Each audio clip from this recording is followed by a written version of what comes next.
Queremos presentar, bueno, primero agradecer a la audiencia que nos haya seguido en esta segunda jornada. Agradecer la visita al doctor Nistor. Y bueno, vamos a continuar durante algún tiempo más con él porque va a ser una estancia en la isla. Él es profesor de la Universidad de Múnich. Originalmente no es alemán, sino búlgaro. Y su formación es en ingeniería, cosa que nos llama la atención porque con posterioridad a su doctorado se interesó por el campo de la educación y la psicología. Es un experto en psicolingüística y específicamente en comunicación. Y de eso va a versar la charla de hoy, que se centra principalmente en el tema de la fake news. Entonces, sin ningún otro comentario, bienvenido y la charla. Muchas gracias. Soy un estudiante del Instituto Cervantes de Múnich y por eso he aprendido un poco de español. Es B2.2. Y el imperfecto del subjuntivo todavía es un problema para mí.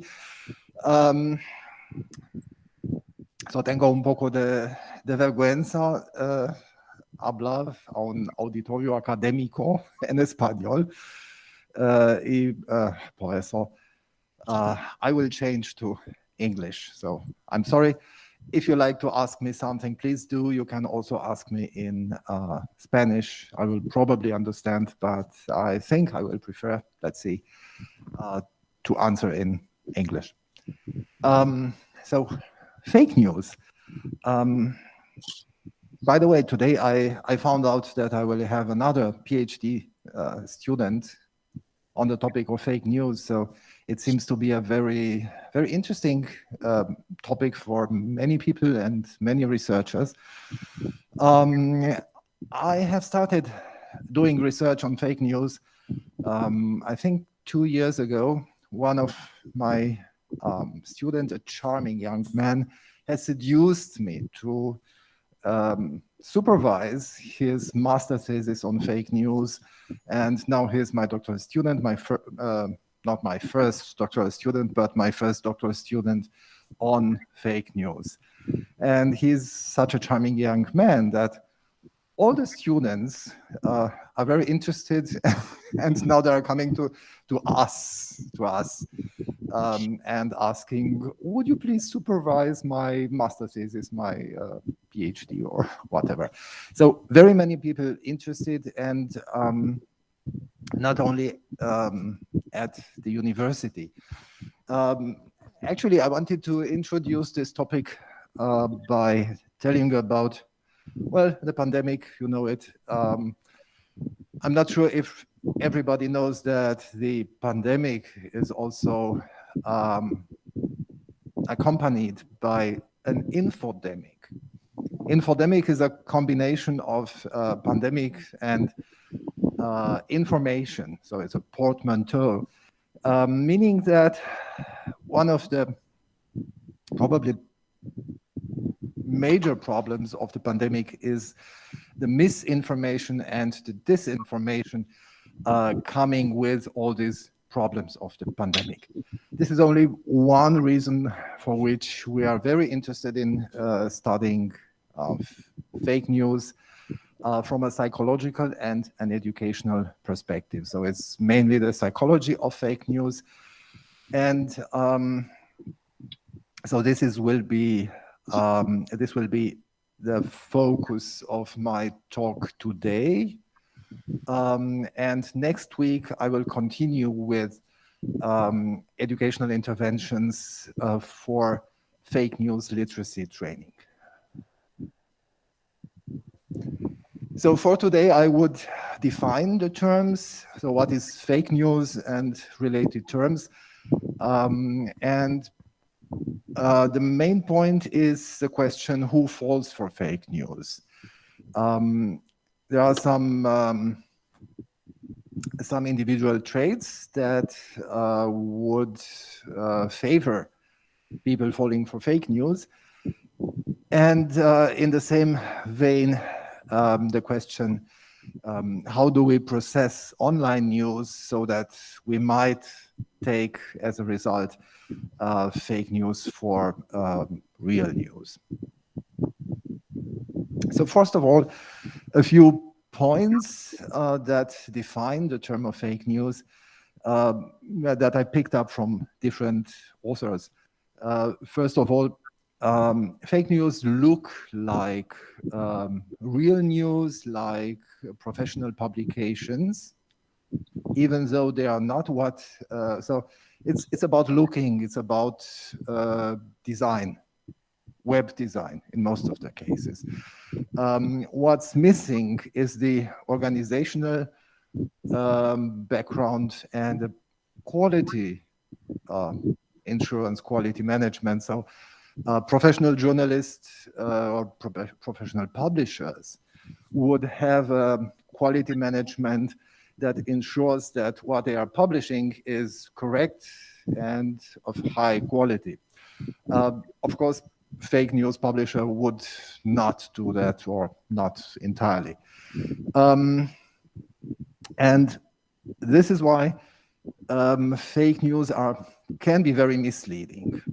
So, wow, they look good, and I'm reading that, so they look very serious. And so I believe that's true what they write. Meanwhile, the contents of fake news are, in many cases, intentionally false and aimed at confusing people, misleading people. These are very elaborate definitions from scientific publications. And the third point here is also from a scientific publication. Gordon Pennycook is, I think, one of the most prominent fake news researchers at the moment. And he also defined fake news content as bullshit. It's not a word I like, and I would like not to use this word, but it is a good description of some phenomenon. Besides, bullshit has become, I think in the last 10 years or so, a well-known term in philosophy. So at least since the publication of this book by Harry G. Frankfurt, who is an American philosopher. And you see at least 3 languages in which the book was published. And one of my favorite examples is this publication. So just try to read. So the conceptual penis as a social construct. And the argumentation is reading the abstract. So anatomical penises may exist, but as preoperative transgender women also have anatomical penises. The penis vis-a-vis maleness is an incoherent construct, and so on and so forth. So it was a Sunday morning in bed, and I was reading Süddeutsche Zeitung, that is the German equivalent, I think, of El País. And they wrote about this. I couldn't believe it. And I searched for the original. I have it. It disappeared more or less immediately, because this Cogent Social Sciences is an open access journal of Taylor and Francis, a publisher who has a very good quality management. I have no idea how. What's the names? Lindsay and Boyle managed to get the article through peer review and to get it published. So I think I have laughed for a few hours about this. there is a final joke. If you read, for example, the key words, the last one is climate change. So what's the connection between this and climate change? Well, the connection doesn't have actually anything to do with science, but very much with gossip and also with jokes. So I don't know in Spain, but in Germany, it is said that macho males try to compensate their small penis size by driving very big and very powerful cars. So this would be one correlation. The next one is a big and powerful car will pollute more, and polluting more will lead to climate change. So it's not entirely wrong. In this case, the premise is it's not even wrong. It's absurd. And just try to read the article. You have the feeling that this is very profound and very interesting, and they do have a point, and you try to understand that, and you can't, because there is no point to understand. Right. And very similar, we can find this on the internet. It's called a profound bullshit generator. So if you push a button, these sentences will change, and you can get new such sentences every time you push a button. So the dreamscape is full of supercharged waveforms. Wow. This life is nothing short of an awakening evolution of self-aware karma and so on. Well, it's a bit of funny, surrealistic, and what you can see here, the second comment, so it's something true. The inspiration for this idea came from watching philosophy debates involving Deepak Chopra, who is MD, means medical doctor. So he's an US American physician doctor of Indian origin, and like so many Indians, talking very much about karma and spirituality and so on. Why is this example interesting? Because Seb Pierce is a software developer and, well, a composer, and he programmed this bullshit generator, meaning that he fed the machine with this book and similar books of the same author, and then the result is that you can push the button and get this very profound spiritual bullshit. The comparison is relevant because there are so many news on the internet, and they are not all written by humans.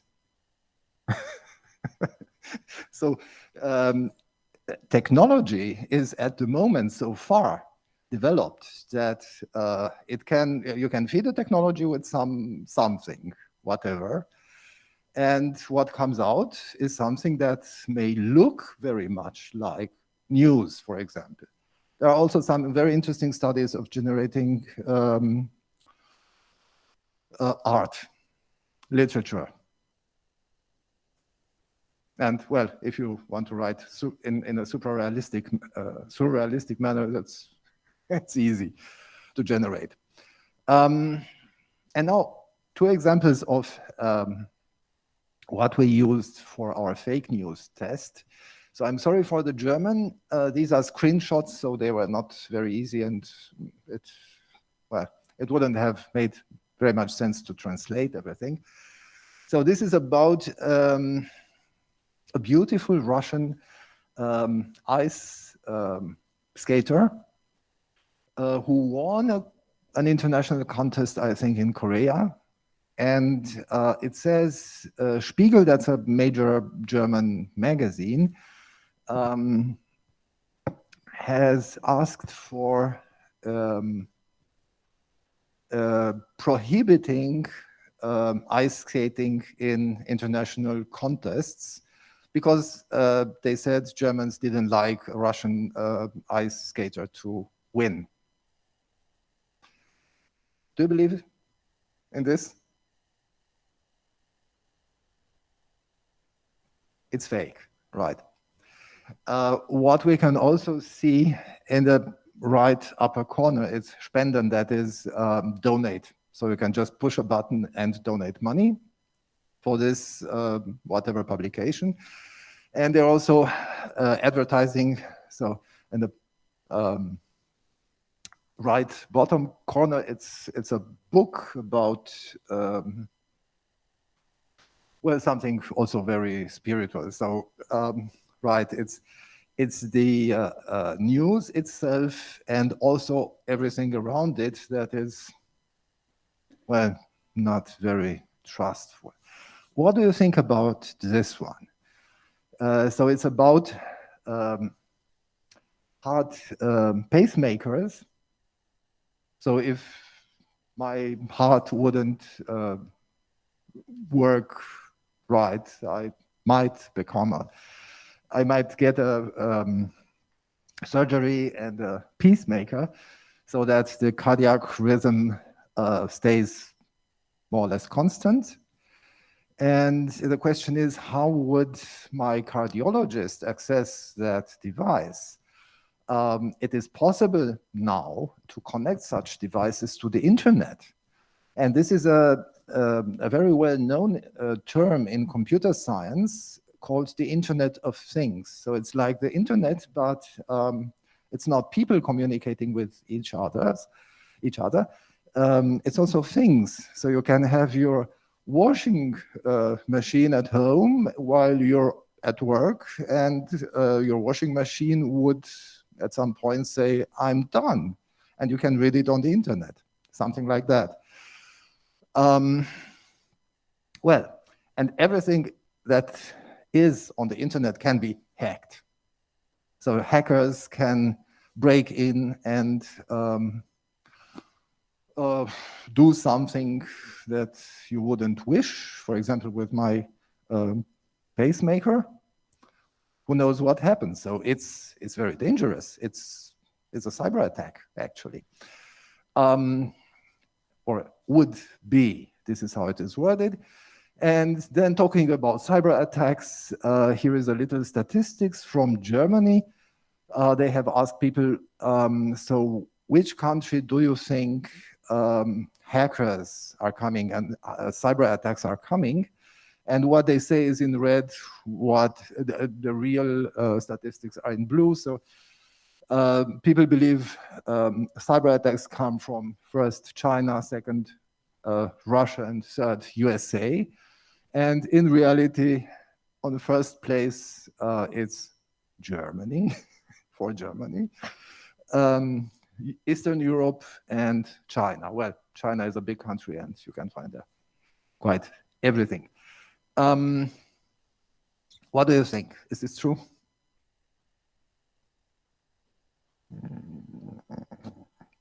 It is. So what is the news? The news is there is an Internet of Things, and pacemaker could be connected to the internet. So that's the news, full stop. And everything else is a bit of statistic to make this news more exciting. Cyber attacks. Actually, these two topics, from a technical point of view, they are not really related. They are rather far from each other. So this is not a very good piece of journalistic art, but it is not fake news. Well, and now who falls for fake news? I love the word charla. So I have some points here, and I will just talk a little charla. Charla in English, I don't know how to say that. Small talk, some small talk about this. So Who falls for fake news? This is the main question in Gordon Pennycook's research. And he has a lot of studies done in an astonishingly short time, done and published. And let's talk a bit about them. So the first assumption would be, why would somebody lie to us and to so many people? So it's what we call motivated reasoning. So they reason and publish their reasoning, and they may look that like real reasoning with logic and facts and everything one would expect in professional news. But in the background, they have a hidden motivation, for example, to sell us something or to let us elect somebody and so on.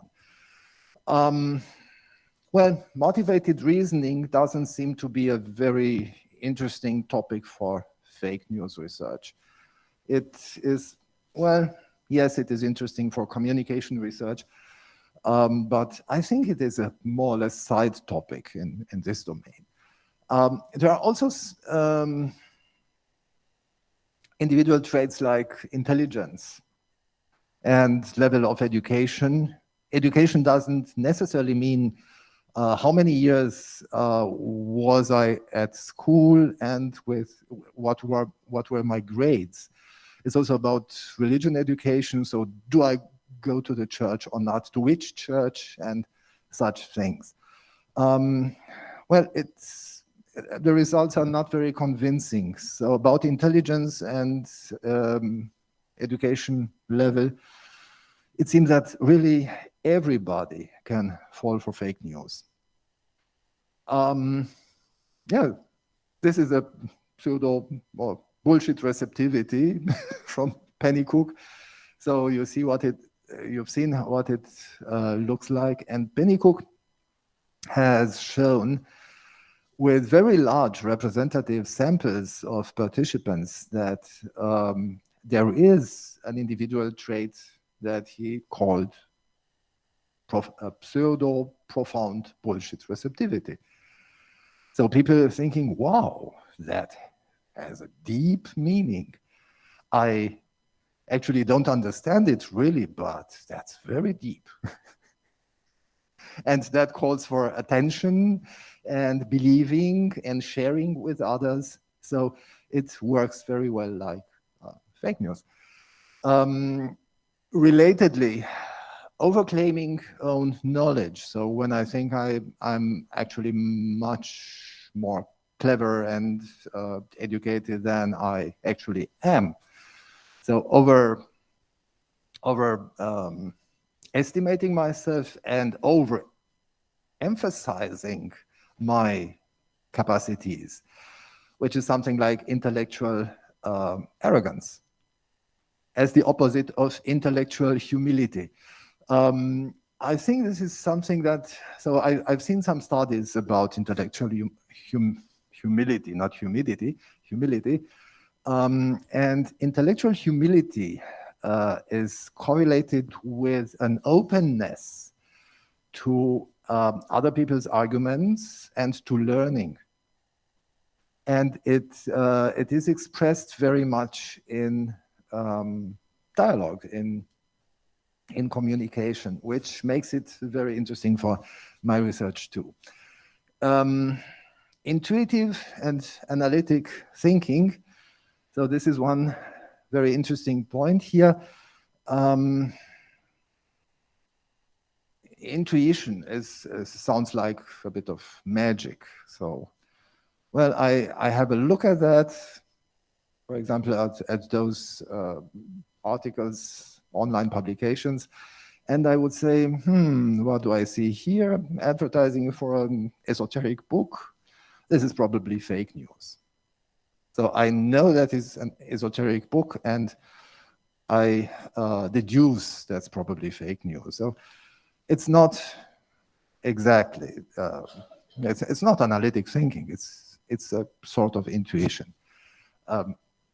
intuition is a very nice word for rich experiential knowledge.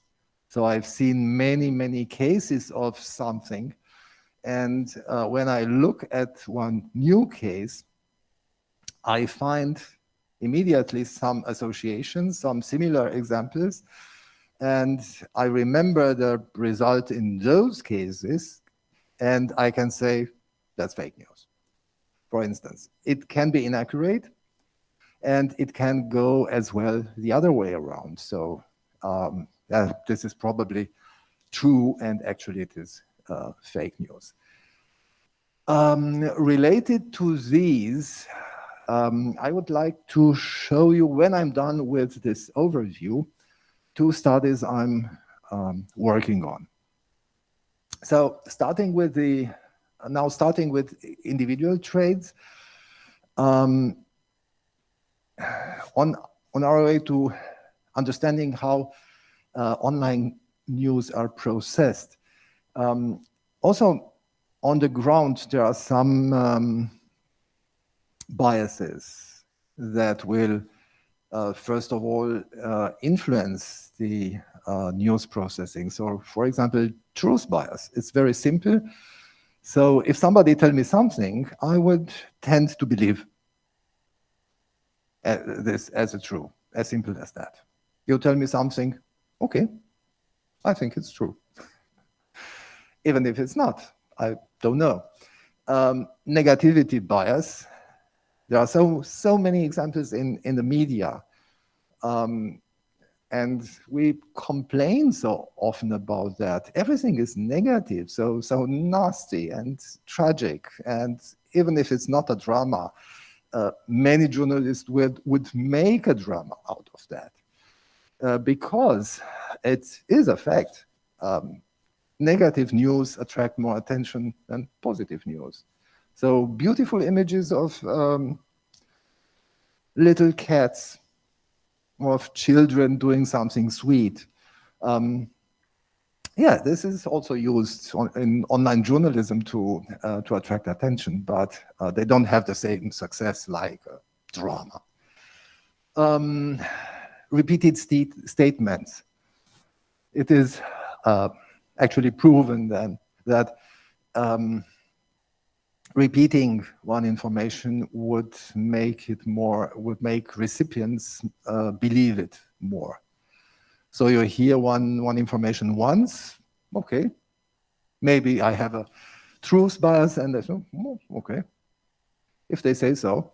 But if I hear it a second time, maybe also from a different source, oh, I know that, so I have a previous knowledge, and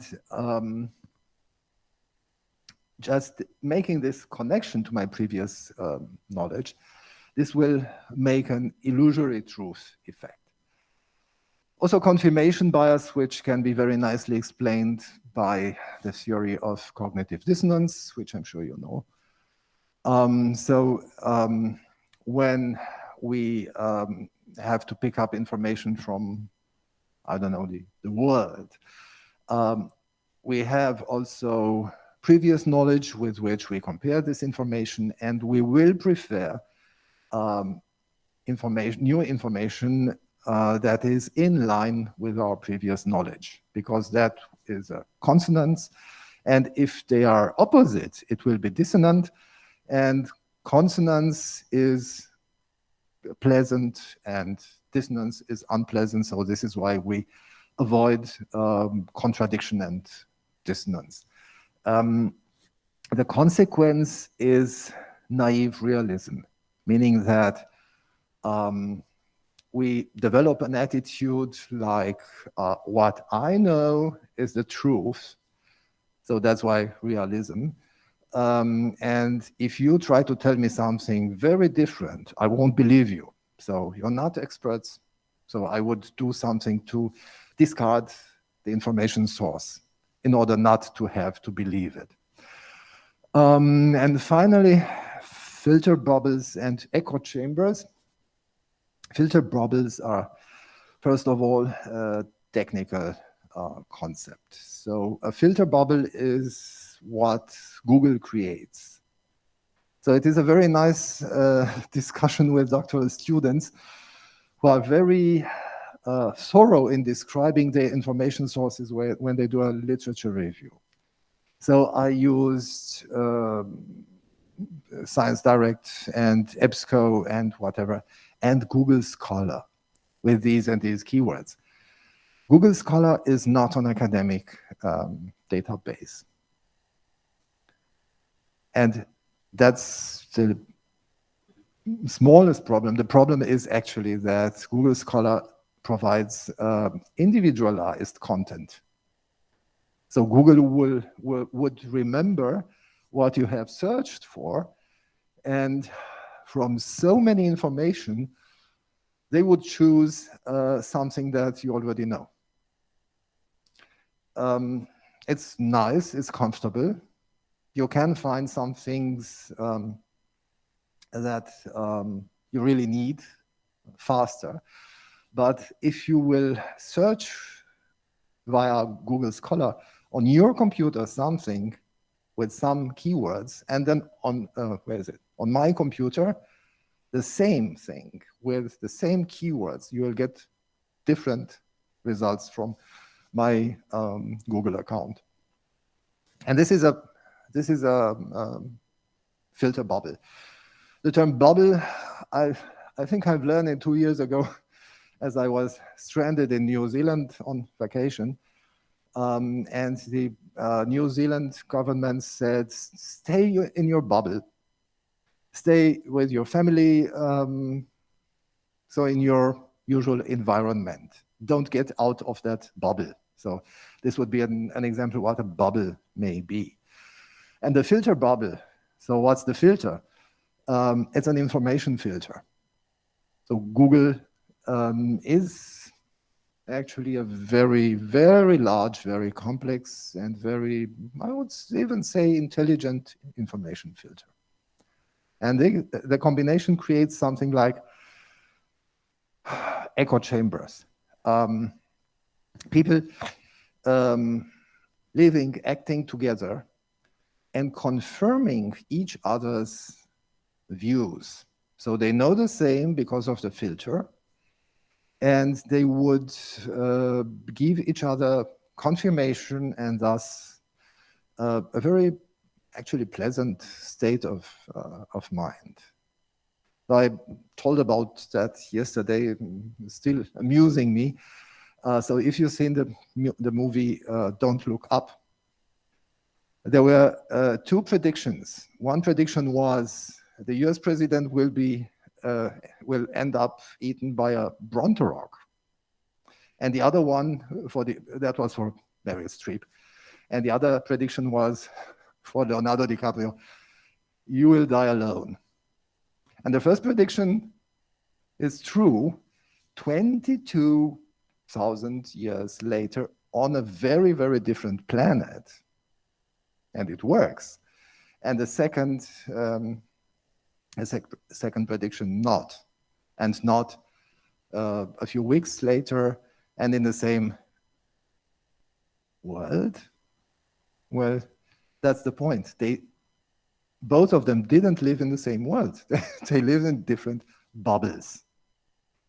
And for the first prediction, they knew they had all this information and fed the prediction machine, whatever that was, probably something with artificial intelligence, and this is how it really works. And get a, well, astonishing correct prediction.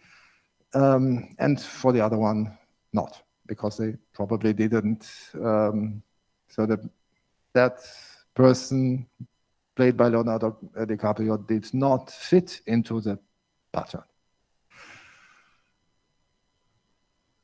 Well, and now about cognitive processing. There seem to be, from many studies, there seem to be 3 or 4 stages of cognitive processing. About the first 3, I can claim that they are really steps.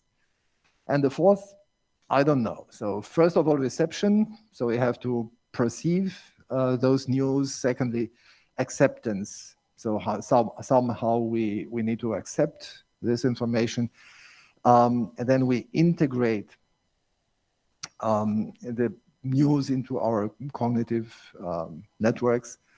And so we learn, and we may build as well misconceptions. Misconceptions and learning, building misconceptions, and also repairing misconceptions is a very interesting and very well-established topic in the educational sciences. Sharing, I'm not sure where it comes in this row. So sharing could happen after reception, after acceptance, after cognitive integration, probably at every moment. We would probably tend to believe that somebody is sharing information, for instance, on Facebook, after they have read it and they have decided, yes, this is all right and would be interesting for my friends and so on. Well, in normal times, when I go to my office by metro, I used to observe what my students are doing in the subway.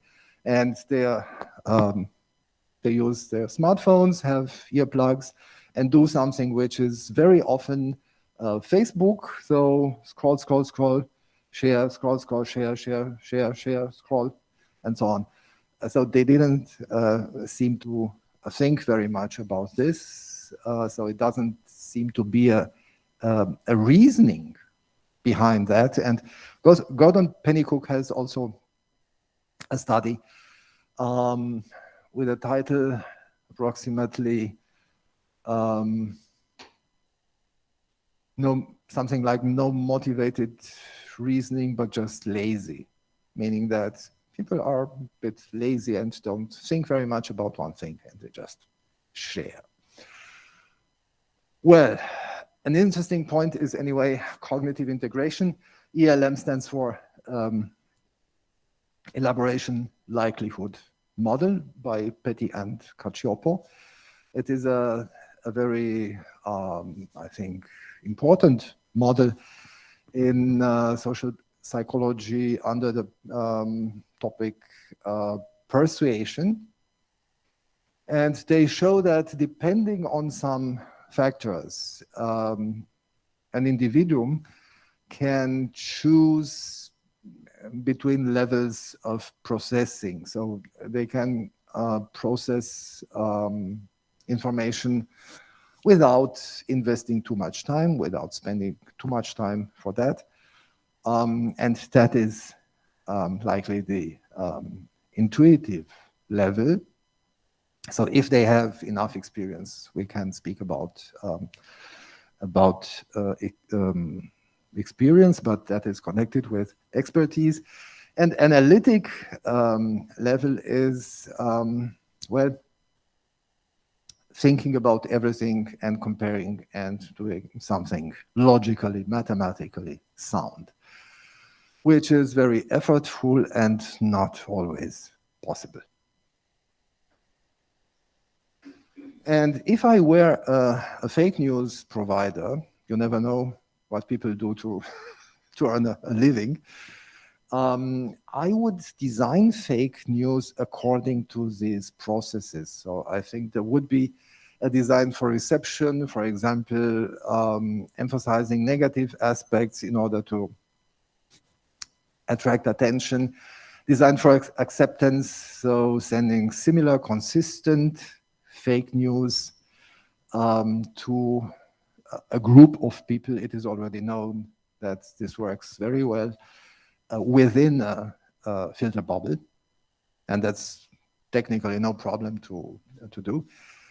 For cognitive integration for example, by semantic framing, so that this new information or misinformation can be more easily connected to previous knowledge. and also designed for sharing in filter bubbles and echo chambers. Well, here's where I will make a leap to next week when I will talk about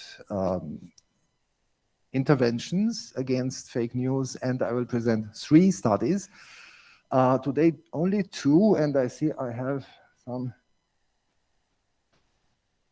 more 15 minutes, so not very much time. The point is that these 2 studies are not completed. So they are much more like preliminary studies, and actually they were both bachelor thesis studies. So I'm not always very sure how to understand the results. And I would be very interested to know if you have some other ideas, explanations, or if you wish to collaborate with me on these studies. I would be very happy. FOMO is fear of missing out. I think you know it. You should be, I think, familiar. No? Fear of missing out. What is it? So it's the fear of missing some events, something that is happening, because I'm not everywhere, I don't know everywhere, and young people are said to suffer from FOMO, for example, because of their contacting and social networks and keeping in contact with friends and with everybody. And it would be a drama if they would miss something important. And my idea was, so FOMO is in many recent studies studied in connection with internet addiction. So people use much internet, and it's not only just using in order not to miss anything. And my idea was this could happen maybe in connection with fake news as well. So if I'm afraid of missing something important, I would probably just swallow every piece of fake news I would get without being critical. So that would be the central point. And well, there are 2 studies we've done with these research questions. So what would be the relationship between fear of missing out and critical thinking towards fake news and other variables? And how can we predict the performance in assessing the quality of online news? And we have done 1 or 2 studies. So that means study 1 with 218 participants was without credibility test performance. And then we continued with the same questionnaire, but we added at the end the credibility test, so that we have in total for the first research question 469 participants, well, which is not a small sample. And the research model was like this. So I'm worried. We have all very many worries of all kinds. And if I'm worried about something that could happen to me, I might also have fear of missing out. I'm not sure if this is correct psychologically spoken, but well, that was the rationale. If I fear missing out, I might want to try to compensate this by getting more involved in politics. And then I would develop critical thinking also towards fake news. And in the end, eventually, I would also score better in a critical thinking credibility test. Well, and what happened? So we got to the first very deep thought that probably everybody gets while doing research. So, and that is, well, it's not so simple. It's not so easy. Why? Because these variables we have started using for most of them validated scales from the literature. But doing the factor analysis, well, the items were grouped in a somehow different way. So what did we get? Here are the samples. For fear of missing out, the first two, so I have written in italics what we have changed.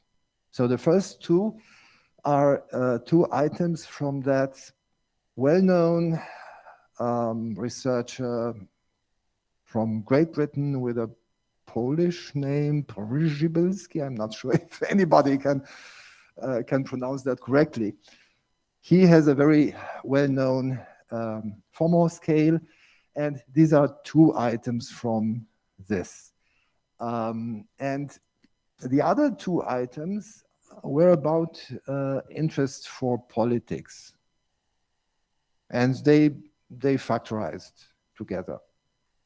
So that would be actually no longer it's half FOMO, half something else, and it's a bit difficult. It's a kind of reading in the stars for the future. What is this scale for? I would say this is about need for cognition related to politics. So maybe you have better ideas. Please tell me if you do. For the moment, I would call this just need for cognition.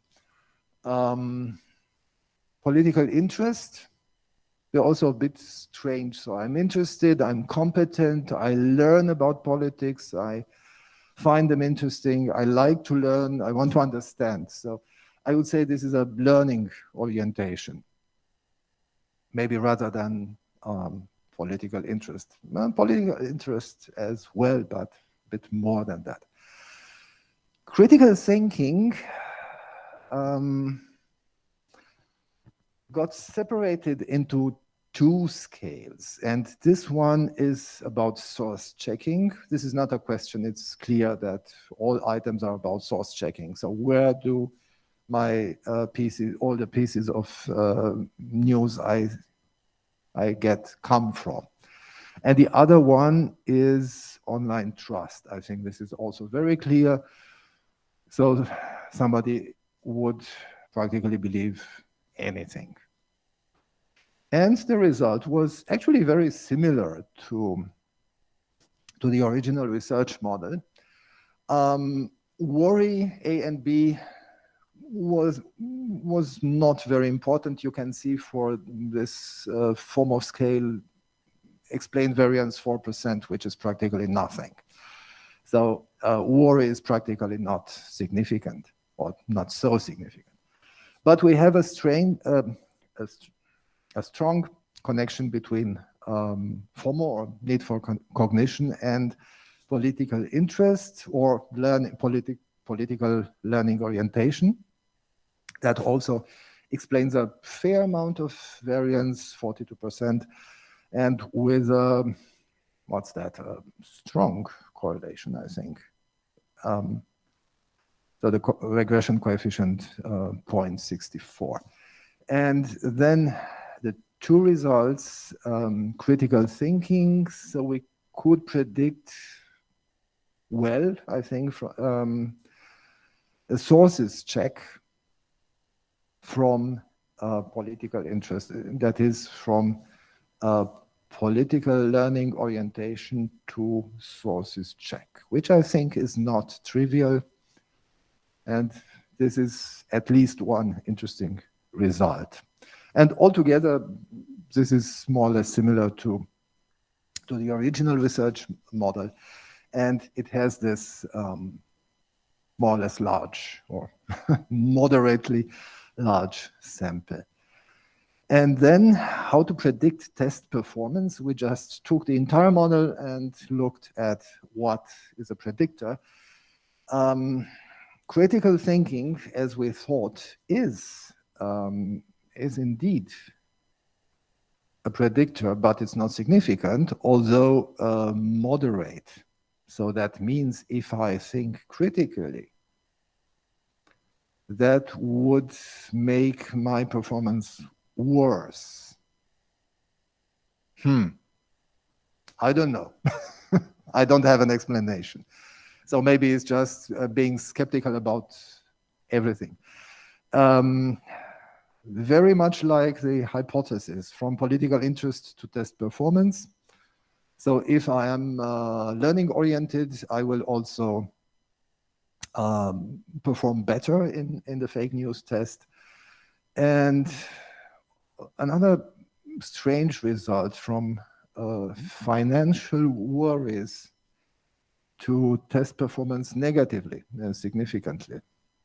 So if I'm a materialist, I'll probably believe everything. Something like that. It's I think this is understandable, more or less. But I also think this needs some more work. Maybe it would work as a preliminary study, so that is the intention, and then continue with a nice and really large sample. Okay, the second study about Cassandra. Cassandra was in the ancient Greek mythology the daughter of the king of Troy. And Apollo was in love with Cassandra, and he gave her a present, the present to see the future. Well, and then he wanted to make love to her, and she refused, and so Apollo got very angry, and he couldn't take his present back, but he cursed her. Whatever she predicts, people won't believe. And this leads Troy into destruction. So that's the story. And this Cassandra mythos is about not wanting to know. So the researcher Gerd Gigerenzer, who worked together with, maybe you know her, she's from the University of Granada. So this is a study about deliberate ignorance. So people not wanting to know. Gerd Gigerenzer started doing research on heuristics. For example, how do experts reason? For instance, medics. So when they have a patient and they have to give to make a decision on a diagnosis, an expert would not collect everything, all the information that is available, would just look for some patterns, so that there will be things that he or she would want to know, and other things they would not want to know. And this would be the deliberate ignorance that may enhance the performance, meaning that the decision is faster and needs less time. And the accuracy is, well, for an expert, more or less the same. If I would do that, the lost performance would probably be considerable, because I'm not an expert. So I can ignore many things, but if I'm not an expert and I don't have the experience, it will probably not work as well.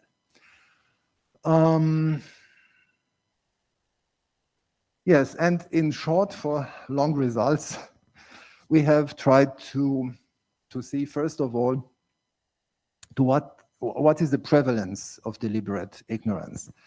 Gigerenzer has found that deliberate ignorance is stronger for negative news, which is again one interesting feature of fake news. And there is a large difference between negative and positive events about which we would like or not like to know. And Gigerenzer has also developed a Cassandra scale of deliberate ignorance. That is a number of events and questions. For example, do you want to know when you'll die or how? Eaten by a brontorg.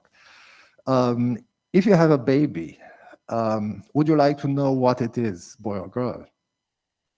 And so on. And so that was an example of negative event and positive event. And we found the same difference. So for with his scale, for positive events, we have 21% people not wanting to know. And for negative events, 81% participants not wanting to know. So the difference is consistent with Gigerenzer. And for fake news, interestingly, we have a similar relationship to true and fake news. So 30% do not want to know about fake news. The question was, would you like to invest more time to find out more about this news, to check the facts?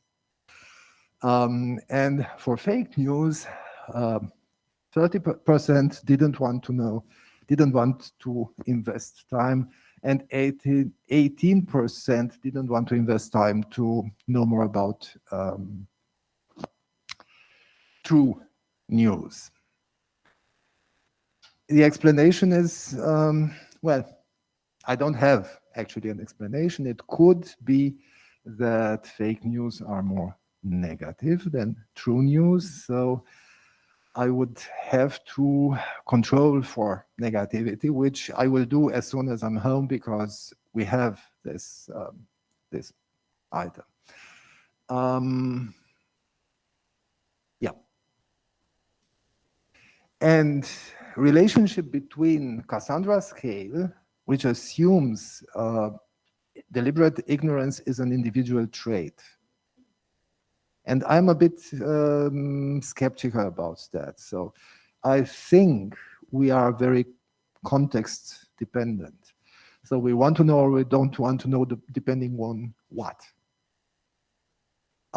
So I didn't expect to find significant correlations here, but there were these weak correlations between wanting to know about true news and positive events from the Cassandra test, fake news, and negative events about from Cassandra test. This is another point where I will do a partial correlations. I haven't done that yet. It could be because of negativity, because fake news are more negative than true news, but that would be great to see that a different result, not just that the correlation is not significant. Gigerenzer has also time to event hypothesis, meaning that deliberate ignorance, not wanting to know, is stronger for events that are closer in time. So if you have a baby, maybe in 2 weeks or in 2 months, you are very likely not to want to know what it is because of a possible pleasant surprise.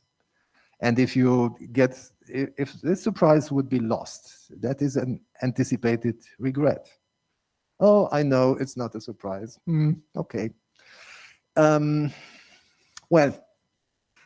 if this difference is significant, then it would be against Gigerenzer's time to event hypothesis, but I don't think it is, because the difference is some 0.1 and the standard deviation is 1 point something, so it cannot be significant.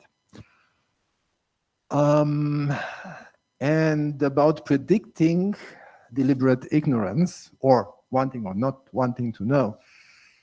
We had some correlations between these variables, and some of them were also significant and strong. For example, see between 4 and 5, interest for the online news topic. We have just asked, are you interested in this topic in general? And wanting to know for fact-checking related to a specific news. And this is a strong correlation, and you will see in the next slide that was also the only significant predictor.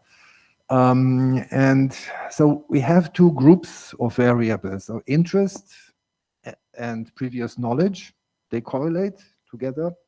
And this is very classic, I would say. And negativity. So if something is negative, people would tend more to want to know. And the prediction, well, it is a fair prediction with a very strong regression coefficient.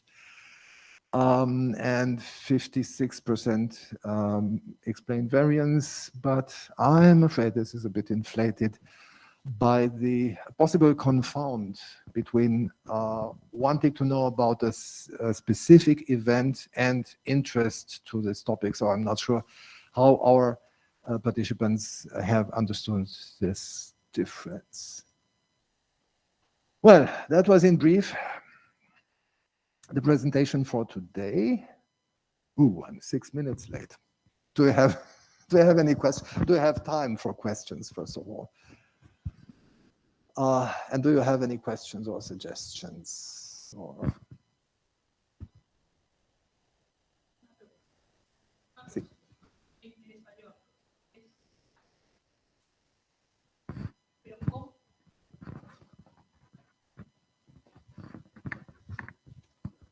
Gracias.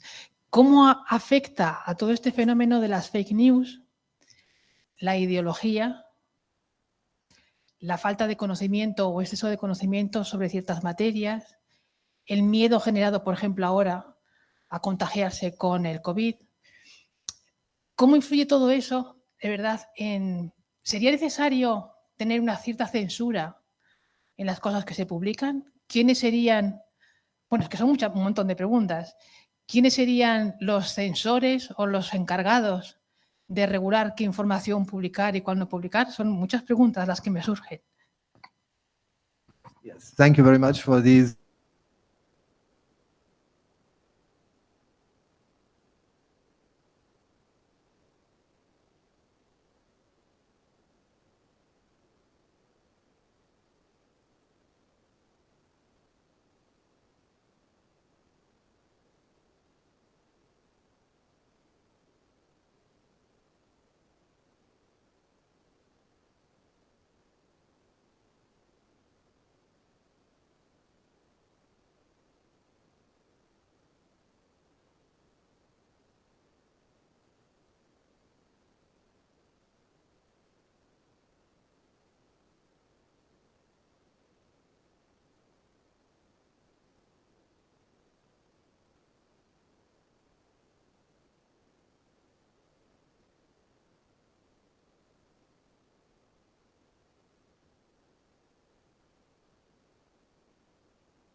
posted news article predicts very well the features of the collaborative discourse. So like in blogs, you have an article posted and you have discussions. And we found a very prominent German fake news site with a very active and relatively large community of discussants.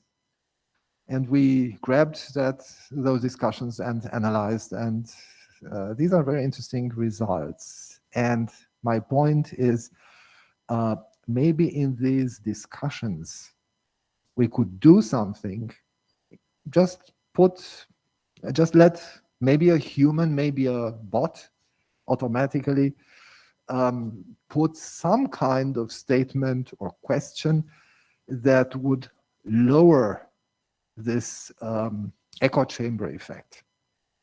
And this might in time have also an effect on the authors of the news.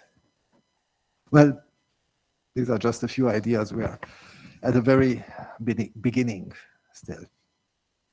So could I answer your question more or less? It's much to talk about this.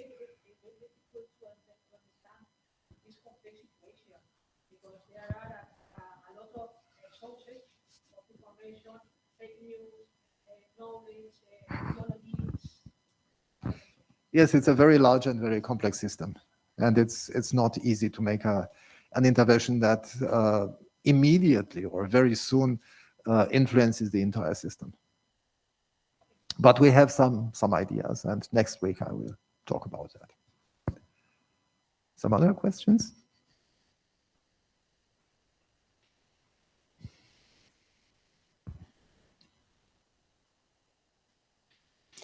Well then, thank you very much.